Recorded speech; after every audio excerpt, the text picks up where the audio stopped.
the reason why we're here today is to kind of show you what's in it for somebody that, man, says, man, I know a lot of people that could probably benefit from this. I don't like what I do right now. I'm not making enough money. I'm open to different things. That is the topic of conversation, what I want to have with you guys here today. And I want to start with this right here. You know, this is something that was shown to me many, many years ago, right? And it's basically the 4 ways that people are able to make money in America today. You guys ever seen this before? It's called the cash flow quadrant. Yeah. Right? Some people haven't. You guys seen it before? Right? And so watch this. The cash flow quadrant, what it states is there's 4 legal ways of making money in America today. The first is we have somebody that's an employee. This is where most people are at right now. They have jobs. They have they're at their work, right? And this is where 90% of our population is. There's nothing wrong with this. People are there's a ton of employees. But what you need to know as a motivated person, it's very frustrating to work at a job. Because it doesn't matter how early you show up, how late you leave, how dedicated to craft you are, how good at what you do. At the end of the day, you probably get paid the same as somebody who doesn't necessarily do the same amount of work. Does that make sense? Yeah. It's very frustrating, but look at this. 90% of our population are right there. 5% are self-employed. These are people that own a job. There's a good example of this is like a dentist, a doctor, a lawyer, hairstylist, things like that. This is a little bit better for a motivated person in the aspect that, look, hey, I have a choice. If I work a lot, I can make a lot. But if I don't work at all, what happens then? So they always have to sacrifice one thing for the other. David, if I work a lot, I can make a lot of money, but what I don't have is time, right? And then vice versa. If I don't work at all, now I got a ton of time, but what I don't have? Money, right? So it's one of the other. You look at a dentist, in order for a dentist to make money, they always got to be cleaning teeth, right? The minute that dentist goes on vacation, what happens to the paycheck? It's right there in the vacation suitcase. Right? When they get sick, what happens to the paycheck? Right? And so that's the difference there. This is what we like to call active income. Income is entirely dependent on the one person, right? The other way is 4% of our population are business owners, right? Self-employed, there's 5 here, 5%, 4% are business owners, okay? This is the best definition of a business owner I can give you. Let's say you go to your favorite restaurant here today, right? So what's your favorite restaurant here in Tampa? My favorite restaurant? Yeah. I would have to say, what's it called? Island Crew. Island what? Island Crew. Island Crew? And the other one is Chef J Magic's restaurant right there next to it down the street. Awesome. Yeah, J Magic's. J Magic. Yeah. Let's say you go to J Magic's restaurant, okay? And you order your favorite dish at the restaurant, right? Yeah. You get to the table, you're about to dig in that plate, right? And you notice there's a hair on the plate. Who do you ask for at the restaurant? J Magic. J Magic. I'm gonna find that dude, right? If you're at a restaurant, that's true, right? If you're at a restaurant, your server came to you and you saw a piece of hair on your plate, who'd you ask for at the restaurant? The chef, right? Who'd you ask for at the restaurant? Any worker, right? Most people, they're gonna say what? Manager, right? It's very interesting that I asked that question. That's really great, man. I appreciate you saying that because it's very rare that a person says, let me talk to the owner. Why don't they talk to the owner? Never there.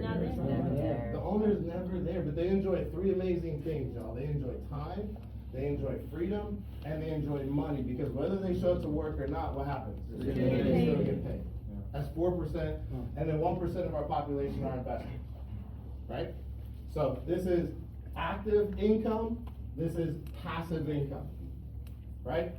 Right? And so what's amazing about this, the reason why I start with this is because this is the only business I've ever researched on. If you had a choice between choosing side A and side B, which one would you rather be on? B. All day long. All day long, right? And so this is the only company I've ever researched that you can literally hit every single aspect of this quadrant without having any risk of leaving what you're doing right off the bat. I've researched a ton of them, right? For Eric and myself, we played football in college, we graduated, we got into the medical field, and because all our buddies said you gotta get in the medical field, right? That's where the money's at. Anybody have friends like that? No, I'm in the medical field. There you go, so you understand, right? Yeah. And so what I realized very quickly is I was overworked and underpaid, right? Yeah.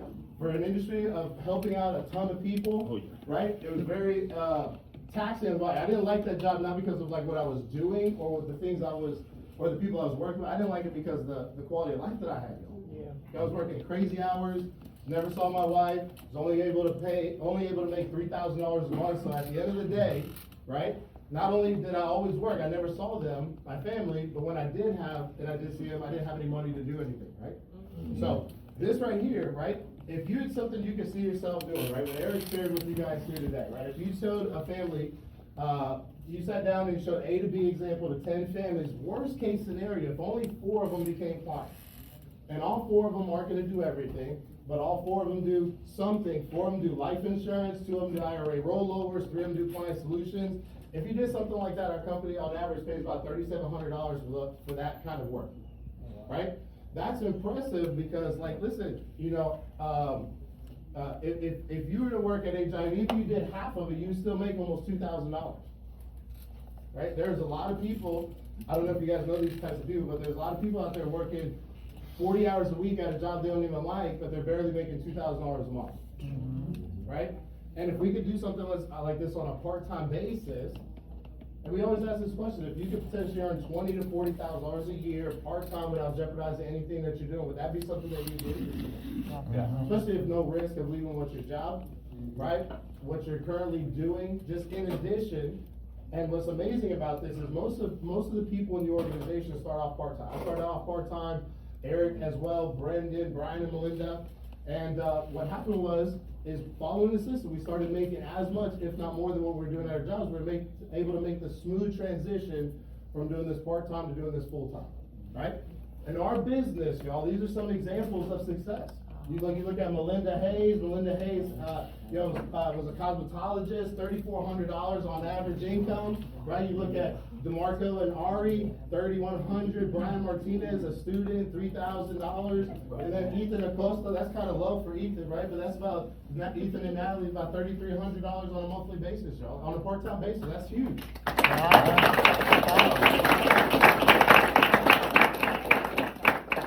Our business works very similar to real estate. In real estate, do you have any realtors in the crowd today?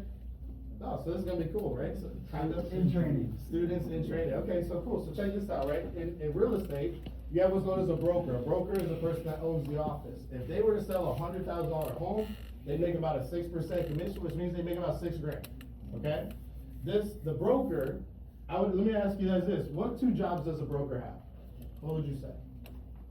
Get clients, Okay, and sell the house. get clients and sell the house is kind of like the same thing, right? So the 2 jobs that a broker has is very good, right? That was definitely one of them. The 2 jobs that a broker has is this: my job number 1 is to sell houses, and job number 2 is to hire, train, develop agents. Right? If they're a broker. Because most people here, if you've ever bought a house, you probably bought a house from a real estate agent, not a real estate broker, right? Yeah. Right.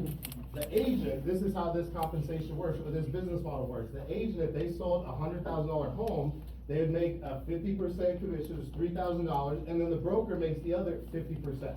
Because the agent had to use the broker's office, his resources, her resources, the name, different things like that. Does that make sense? Yes. Right? And so if you look at the 2, and you compare them, the agent is kind of limited on income, not a lot of security, not a lot of time freedom, right? The opposite, the broker's kind of the opposite. They got unlimited income, more security, more time freedom. Because this is what the broker understands that the agent doesn't necessarily understand right now. The broker understands this: if I want to make more money, I can either sell more homes or I can hire more agents. If this broker, y'all, hired just 5 agents, and all they did was sold 1 house each agent would make $3,000, which is very respectable. But the broker just made $15,000, he or she didn't even sell a home. Oh, wow. Right? If they were a good broker leading from the front, say I'm gonna sell a house too with my team, you add $6,000 to the mix, that's $21,000 a month, and the broker sold the same amount of houses the agent sold. So which one would you rather be, the agent or the broker? Broker. Active income, passive income, right? In our business, the broker is known as the regional vice president. The regional vice president is the same kind of concept. Let's help out the same 4 families, but the difference is now as a broker, I'm gonna make the full compensation, which is about $8,000. That alone right there, y'all, is $100,000 of income on your own personal pay. And then they hire, train, and develop a team of people. They go out and help out 10 families combined. the way our company looks at it, they say, man, this is amazing, you guys helped out these 10 families, y'all need to get compensated because that's fair, but this broker needs to get paid as well. Because if it wasn't for the broker, the agent wouldn't know what to do, different things like that, right? So we compensate the broker about $6,600, and on top of a bonus of about $3,000 to pay for the rent or the lease of an office wherever you don't open it, right? We have offices all over, the United States, here in Florida, we got a bunch of offices here in Tampa, a couple down in South Florida, in Georgia, New York, right? And the business that we're talking about is growing, because there's so many people that need this information, you guys agree? Yes. Right? And so there's just not enough people. So the average regional vice president with us makes about $17,000, $18,000 on a monthly basis. Right, so here's some of these examples. You heard from Tony earlier today, Tony Lockett, this kind of low as well, 73,000, right? Regional vice president, been with us since 2017. Brittany Lawrence, she's a former cosmetologist, or fashion designer, she's on average making about $120,000 a year. We got Ryan Asias, at the time he was our youngest regional vice president. Where's Ryan at? Ryan. Right there. There's Ryan right there, right? About 138,000. Ryan and Melinda, they're like just on the edge of 200,000, right? Some amazing people. You have Brendan and Yanae back there, over 200,000. Edward and Gabby at $500,000. Edward and Yanae, Brendan and Yanae, fantastic. And then the Ortiz family at $1.3 million, y'all. And we share this with you guys, not to say, hey, look at this, we're bragging. Bragging would be like, hey, let me show you this, and then I'm not willing to teach you how to do this. We share this with you guys to show you that, look, if this is something that you're seriously considering, we know how to do this, and we're not gonna waste any time, okay? And so, in order to do something like this, in closing, we're highly regulated. You're gonna need licenses, certifications. The first license you're gonna need is a life insurance license, about $635 here in Florida. You're also gonna need an investment license, a Series 6, about $750. Total, you're looking at about $1,400 worth of licensing fees, okay? Because we're expanding right now, we're in a position to sponsor and pay for these licenses. We pay for books, schooling, education, and the licensing class is not even a whole semester, it's 3 days right here in the office, right? And so, we pay for all that. The only thing that we ask is that a person puts in for a background check, which is $99. We do a large sums of money. It's other people's money. We just gotta make sure our candidates are legit, right? And then $25 gives you anything and everything you're gonna need to run your business morally, ethically, professionally, like a financial advisor, give you all the resources. To pass your exam the first time, we had a bunch of people pass their exam this last week, and the virtual office so that you could do this from anywhere in the United States with a live internet service. Just like Melinda said, one-stop shop with home delivery. Right, so 99 plus 25 is essentially $124. You get licensed, you complete the training within a qualified period of time, it's 30 to 45 days. On average, we give a bonus of $600 for doing what you gotta do anyways, which is get licensed and get trained. And we will literally be with you every single step of the way, teaching you, training you, developing you on how to do something like that. Everybody that you saw the examples with, did you see an example, prior occupation or prior studies was finance? No. Was it a business? No. Most of us did not come from an extensive background of finance. The good thing is that our businesses learn, and we teach these things in the office, okay? And so, I wanna close with this. Why we're positioned to really dominate the industry right now, okay? Right now, any business goes through 3 phases. They go through the growth phase, they go through the ugly phase, the growth phase, and the mature phase. Every business goes through that. And what critical mass states, y'all, it states this, Sean, it takes a company the same amount of time it goes from 1 to 10% growth. You see that time frame? What critical mass states that any company that hits 10% market share, once they do that, they rocket into 90% market share. The interesting thing about this is the same amount of time. Any company that goes through this, the same phase as the ugly stage, the same amount of time to go from 10% to 90% growth. You look at it with cell phones. Cell phones, back in the day, right? Only the wealthy people had cell phones, right? Yeah. Right? My dad had one, I thought it was the coolest thing, we saw it on, you guys remember Saved by the Bell? Yeah. Some of y'all know you remember. Saved by the Bell? I got you, You Jason. remember Saved by the Bell? You remember Saved by the Bell? I love that show. Right? Saved by the Bell, Zach had the big phone, Yeah. right? And I was like, man, I've never seen those things before. Literally, okay? But once 10% market share hit, everybody had cell phones. Watch this. Raise your hand if you're in this room right now and you don't have a cell phone. Wow. What does that mean? That if we were in the cell phone industry, that would have been probably a good business to be in. And we missed that, right? TVs. Back in the day, barely people had TVs, right? Once 10% market share happened, the business skyrocketed, everybody has TVs. My broke friends have TVs in their bathrooms now. Literally, right? 10% market share growth. This is where we're at with Primerica, right? Primerica, we've been in business since 1977. We have over 4,500 people that make over $100,000 a year. 163 of them are $1 million earners in the company. This office is one of them. Let me ask you guys this. If I were to start from this top page, what's your name, my man? Could you try again? Sorry. I'll try again. Serious, just putting her nose in business. Jay, all this information is from the business, right? If I were to start right here with Primerica, and I were to go backwards, I want you to stop me where you think we're at as a company right now. Where do you, okay, so start here. Where do you think we're at? Right here, right? Let me see here. Ma'am, what's your name? No line. Nolani? Nolani, if I were to start from here and go backwards, stop me where you think we're at. Right there. Ma'am, what's your name? I know you started looking around. What's your name? Me? Yeah, Samantha. Samantha. If I were to start from up here and go backwards, where do you think we're at? Stop. Right there. Too far, but okay. A little bit closer, right? Yeah. See, that's why I think we're positioned to dominate the market.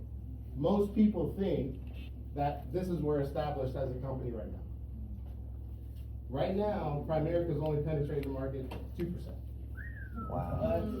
Which means when the company hits 10% market share, it's not a matter of if, it's a matter of when. It's a matter of when. Wow. Right? Because this is what's happening. There's all these people getting to retirement right now.